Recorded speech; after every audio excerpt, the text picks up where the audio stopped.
Hinamo ng isang grupo ang NEDA na mamalengke at magluto ng pagkain sa halagang 21 pesos na kanilang basehan sa kada meal ng isang tao para hindi siya maituring na food poor. Talagang nakakagigil. 64 pesos per day? Buhay pa ba yung tao na kumakain ng 64 pesos? Nung ako nga, imagine 1998 ako nag-college. 50 pesos na a meal yung kinakain ko at budget meal na yun Saan ka ba nakakakuha ng 21 pesos per meal? Oh my God, nung umuwi ako sa Pilipinas last February, magkano ang isang itlog? 8 to 10 pesos ang isa. Tapos, isipin mo pa, yung isang 1 cup of rice, magkano na yon? Ang mahal na kaya sa Pilipinas, saan ba kinukuha yung 64 pesos for 3 meals? Nakaka-insulto talaga. Kung ikaw, Pilipino, hindi ka naiinsulto dito, alien ka yata. Talagang pinapamukha ng mga mayayaman at ng gobyerno sa mga dukhang Pilipino na, huy, hindi ka dukha, mayaman ka kung nakakakain ka ng more than 64 pesos a day. Sobrang panlalait na ito sa mga dukha or maralitang Pilipino. Bakit ganito yung gobyerno sa Pilipinas?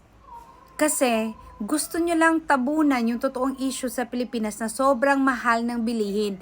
Para pag sinabi nyo ito, kunwari, magiging kontento ang Pilipino kasi ay hindi pala ako pobre kasi nakakakain ako ng more than 64 pesos a day. Hindi nyo ba nahahalata? Sobra namang pangloloko ito sa mga Pilipino. Alam nyo, nung umuwi ako sa Cebu, pumunta ako sa Cebu, sa Bohol at Zamboanga del Norte. And then, the next month, by March, pumunta din ako sa Makati. Nakita ko na talagang mga average 200 pesos na ang kinakain ng isang tao sa labas. 1 meal lang yan Tapos, saan ba pumupunta yung mga Pilipino? Di ba nasa labas? Kasi nga nagtatrabaho. Iilan lang ba ang naiiwan sa bahay at kumakain? Pangalawa, please naman, gusto mong ipagkasya sa mga Pilipino ang sardinas araw-araw? Ano ba ang sustansya dyan? Parang pinapatay nyo ang Pilipino, hindi lang sa hirap, pati na yung kalusugan ng mga Pilipino. Wala ba kayong pakialam?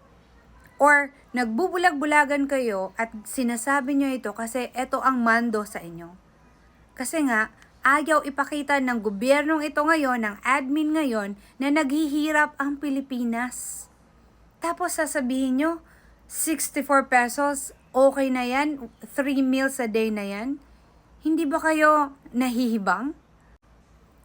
Yung sumakay nga ako ng barko, going to Dapitan, alam niyo ba kung magkano ang instant noodles? Mga 20 pesos yata yun. Diba? Sa anong mabibili ko sa 1 peso? Tubig nga, hindi nga pwede. Saan ka ba nakakakuha or nakakahingi ng libreng tubig sa Pilipinas? Wala naman Nung sa Cebu ako, pumunta ako sa Magellan's Cross. Magkano ang tubig? 20 pesos. Anong mabibili ko sa 1 peso? Set meal? Diba? Nanloloko Kaya, kung ako sa inyo mga Pilipino, dapat magalit kayo sa mga ganitong mga news or binabalita or pinapalabas ng NEDA. 'Di ba? Kasi niloloko kayo ng gobyerno That really is the word, niloloko kayo at iniinsulto kayo. Parang sinasabi na, huy, napaka-extravagant mo naman kasi lumagpas ng 100 pesos yung meal mo. Saan ka ba makakakuha ng masarap na pagkain, yung masustansyang pagkain sa 64 or 21 pesos per meal? 'Di ba? And every Filipino has the right to have good food. Yung dapat may vegetable, dapat may meat, dapat may rice, 'di ba? Go, grow, and glow. Kaya nga ang dami na nagkakasakit sa atin kasi lahat ng kinakain delata.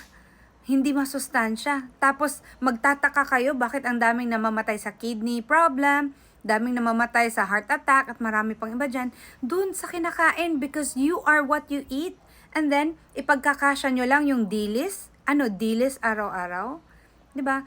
Kaya ako, I really love the Filipino people and I think the Filipino people deserves to have good food araw-araw. May makain na masustansya araw-araw. Hindi lang asin at saka rice.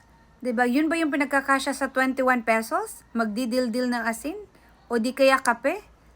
Talagang masyado niyong minamaliit at pinopobre pa ang mga Pilipino. Kaya kayong mga nasa gobyerno ngayon, kayong mga nasa poder ngayon, wala kayong puso.